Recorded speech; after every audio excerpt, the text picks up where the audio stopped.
Namaste. You are welcome to our virtual class. As usual, I am here today to teach you social studies of class 10. The topic of today is federalism and concept of regional development.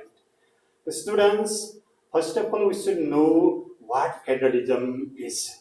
Before entering to the federalism, we should know the background of our governing system. Nepal was divided into 4 and 5 developed regions previously, respectively, in the year 2029 and 2037 periods. At the ruling period of King Birendra, Nepal was divided in different development regions, and he thought and he hoped that when Nepal was divided into different development regions, it could create the equilibrium development or the uniform development, and the regional inequality, regional injustice could be removed. But such thought, such hope of King Birendra could not be touched and could not be come to the end. So after the revolution of 2062-63, Nepal was declared as the Federal Republic. Under the concept, again Nepal was divided into 7 provinces. Dear students, I am drawing your attention towards the meaning of federalism. Federalism, it is a system of ruling in which the country is divided, fragmented into several autonomous states. I think autonomous means self-ruling, self-governing, where people govern themselves. They make law and they make plan and policies and they rule the state directly or indirectly. So it is the most suitable form of government, that is federalism. And we are on following one word in politics, that is decentralization. Decentralization means dividing the power of the state into the lower or subordinate units, and that regional divisions, yes, it was made during the period of King Birendra, could not happen. And as the achievement of the People's Revolution 2060-63, Nepal got a new system, that is federalism. In federalism, now we have 3 sorts of government. In center, there is the central or federal government. In province level, there is provincial development, and in local level, there is a local government. They are functioning to provide the effective, efficient administration. They are running their activities or administration well. Now, federalism, it is the dual governing system. Means that the power is being shared by central government and the provincial government here. Provincial government is governing the state. Again, the federal government is governing the state under the laws made by the state, or what have been enshrined in the constitution under the concept that federalism works or federal state governing system function. Here, Nepal actually is the multiracial country, multicultural country. Geographically, it is uneven, and we cannot launch the development equally here. And it is very difficult to run the efficient, effective administration. So federalism is felt necessary, because when we divide the countries into several provinces, providing them self-governing power, then the administration of the whole nation will be effective thinking, so it is felt necessary. Now, come to next point, to utilize the national resources optimally. Nepal is the country having the ample stored up the resources, human resource and the natural resource, but they have not been utilized optimally or fully. So we are backward, so we are poor. To toss such point of utilizing resources optimally, what do we need now? The decentralization of power and total utilization of the resources available. And in federalism, it is possible, so it is felt necessary. Then, to develop oneness in ruling, it is the next point. Is in federalism, people participate, people elect their representatives, they formulate laws, and they sit together, they decide about the development activities, and there is transparency as well, and everything is good there. So, to develop, they are ruling themselves, and it is their rule to develop such thing in the ruling. What do we need? That federalism is need. Federalism can meet such challenge of the ruling. Now, to increase the public participation, it means that when power is decentralized, when there is equality in distribution of means and resources, then people eager to do the activities. They are interested to their activities with their heart. Then public participation will be easy in federalism or federal governing system, because of what it can support in speeding up the national development, so it is possible. And to boost up transparency is another point.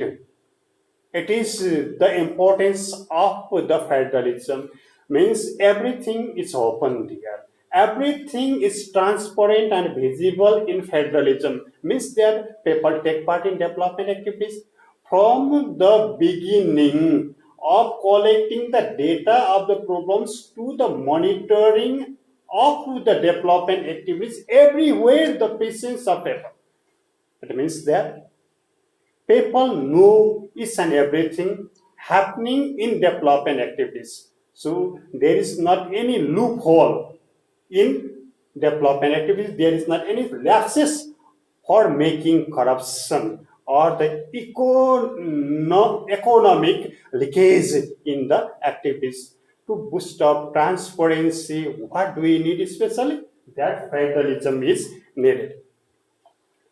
To empower target and need-based development. In federalism, people participate, people of different ethnicity, their religions, they take part in decision making, launching the development activities, maintenance of the development activities. Everywhere people are present there.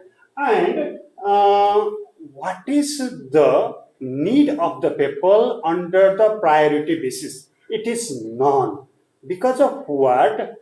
Under the need, under the necessities, development activities happen. So, to do the need-based, target-based development, federalism it is felt necessary.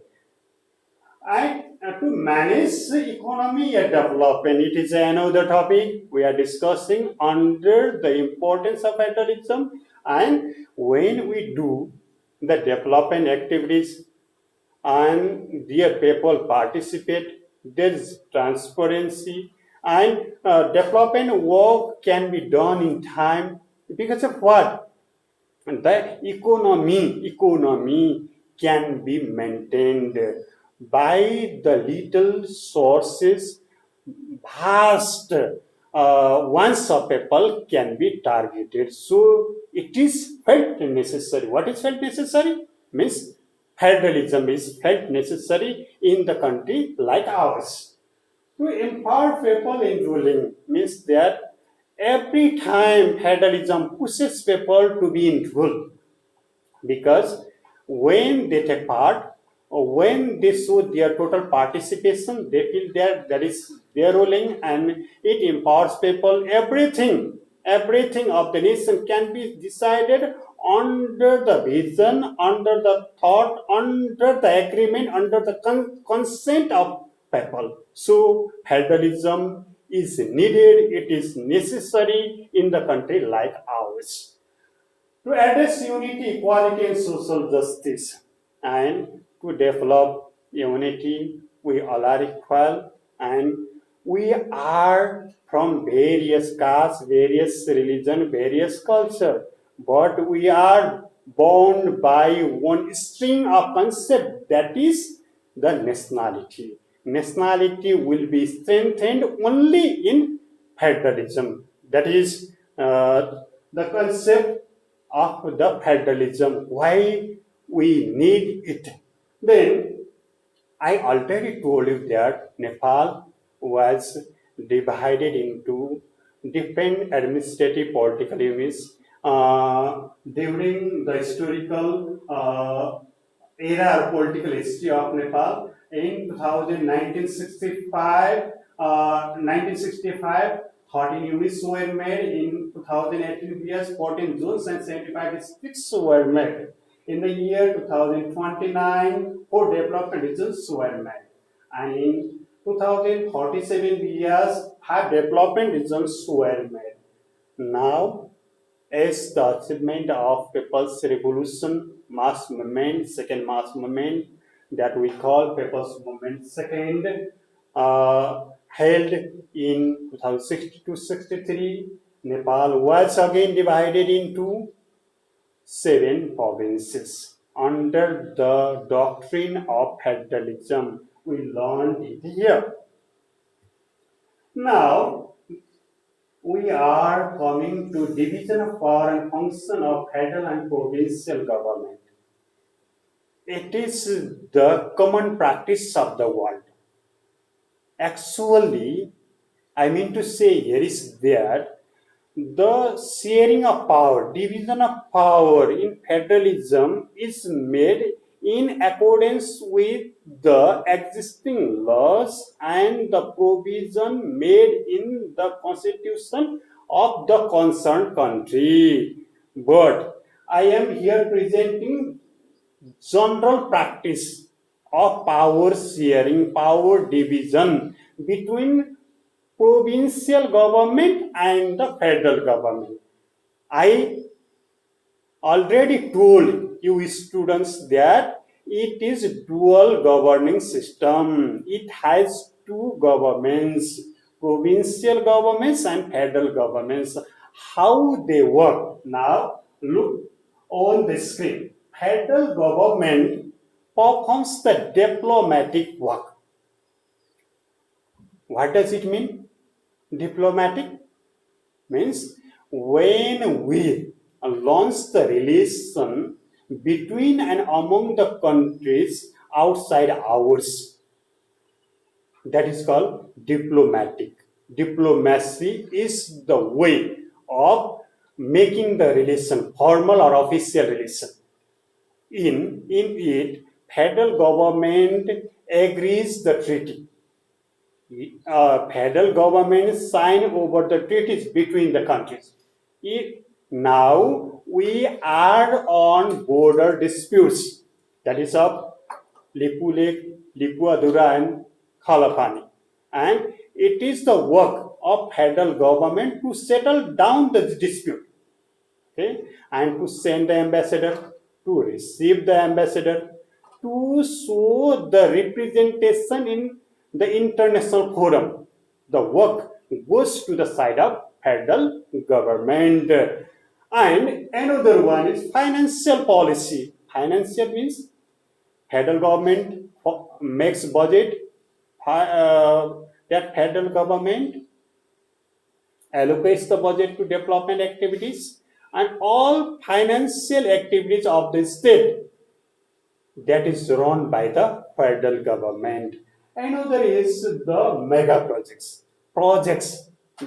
that affect two or more than two provinces, like Melamsi Drinking Water Project or Bhairava International Airport or Pokhara Regional International Airport. These mega projects can be run by the federal government. It means that federal government has a right to utilize the national treasury well.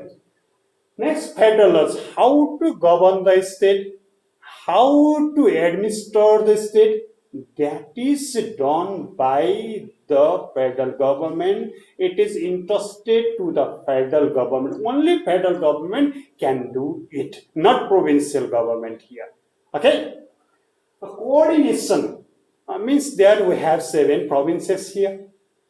And there may be the controversy, there may be the conflict here, or if there is dispute, if there is misunderstanding among or between the provinces, and it is monitored by, it is coordinated by the federal government. It is the work of federal government. Now, military works. Military works, it is related to national security, to mobilize the military force, to appoint, transfer the personnel of the military organization, to manage it, to supervise all the works pertaining to military action goes to federal government. Now we learned the power of federal government. Now look on the screen the work of provincial government. Provincial government makes provincial laws, and it executes or carries out the laws made by it well. And another is provincial budget and its execution, means that provincial government studies over the development of activity to be done under the target-based and need-based doctrine and launches the works.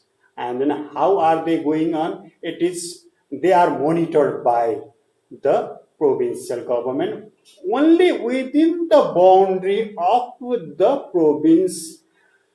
Another is collection of revenues of the province. It means that without revenue means income. Without having the financial support, nothing can be done. So, provincial government collects the budget according to the federal law, and then that federal government can make the expense of the revenue what the provincial government has in its store. And another is the mobilization of the resources, water resource, it may be land resources, it may be, or the forest resource. These resources can be mobilized under the concept of the sustainability, under the concept of equality and equity. Provincial government can launch the activities, can mobilize the resources available there. Then another one is provincial government launched the development activities. We already discussed here, and to monitor them, to supervise them, to evaluate the work done by the provincial government. That is the work goes to provincial government. And now it is the map of Nepal, and we have here 7 provinces. Thinking that when we launch the federal governing system, our country will be developed and our people will be prosperous and our administrative power will be effective and the efficient. Then such division, fragmentations are made here. Now, hello, there on the screen. Now I am presenting something here. While Nepal was divided into 7 provinces, there were some ideas or the ways or basis. What were they? Now, first is identity, पहिचान, how to know them, cultural identity, geographical identity, historical identity, racial identity. Comprising them all in ratio, Nepal was fragmented or the power was divided. Another is efficiency, ability to work, means trade and resources were taken as the base of dividing the nation into provinces as Nepal was divided. And federalism, we talked here, it is best suited governing system, it is best applicable ruling system, but it is not without problem. It has some hindrance or difficulty too. What are the difficulties of federalism? It is expensive one. It means that now we have 8 governments, 8 executives, and we have nine parliaments, including National Assembly in center. How to pay off the people living there? It is simple one, it is poor one, and we easily understand that it is unaffordable to us, and then it is weakening us day by day economically, and we can't hold it in future. It is its drawback. Weakens nationality. We already discussed that. It is culturally divided, it is racially divided, it is geographically divided. If we divide geography, culture, races, then it can divide our heart as well. And the binding rope of nationality can be weakened, and it ultimately may weaken our nationality. And then come to another topic, that is conflict among the provinces in utilizing resources. There is a border between the provinces. In utilizing river, in utilizing forest, there may be the conflict. And then when our provinces, they fight each other, they create discord between them, what will happen here? Think seriously. At that time, civil war may take place, and then our existence, our national existence may go to in difficulty. In such a situation, it is the drawback, demerits of the federalism. Fear of national fragmentation. It means that fragmentation, division. As we experienced before in different countries, they may raise the voice of the fragmentation. So, it is not good if we say under the topic there are some drawbacks of federalism. Now, I completed today's work of learning federalism. In this lesson, we understood the definition, importance, and the demerits of the federalism. And now I hope you understood it well. To evaluate your understanding, now I am presenting you some questions as the work for you under the home assignment. First question is, why is federalism felt necessary in Nepal?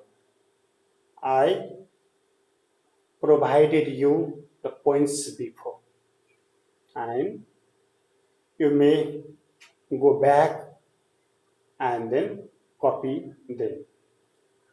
Another is, after the announcement and formation of federalism in Nepal, naming of the provinces could not be terminated. Mention any four possible reasons behind it. Here we have 7 provinces. Only Bagmati, Gandaki, Karnali, and Sudur Pasim have been given name. But province number 1, 2, 5, they could not be named yet. What are the reasons not naming them?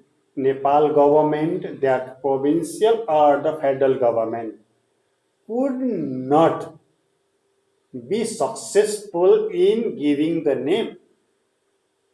For your hands, I am giving you some reasons there. Firstly, our political people or our supermen, distinguished political leaders, they are in inter or intra-political conflict there. They are unable to make the uniform decision in their party as well. And they are not gaining the pressure of the people. Another is that there is a race to get the credit of naming the state. All parties, they are thinking that in my ruling period, naming will be made and we will get its credit. Okay. Now, another one is, federalism and decentralization are correlated. Justify the statement with our logic. In federalism, power is divided. In federalism, geography is divided. In federalism, uh, culture, history, they are third. But in decentralization, only power is divided among the subordinates or lower political units. And without decentralization, the federalism cannot work. And where there is no decentralization, federalism is priceless and meaningless. And decentralization can be done only in the federalism.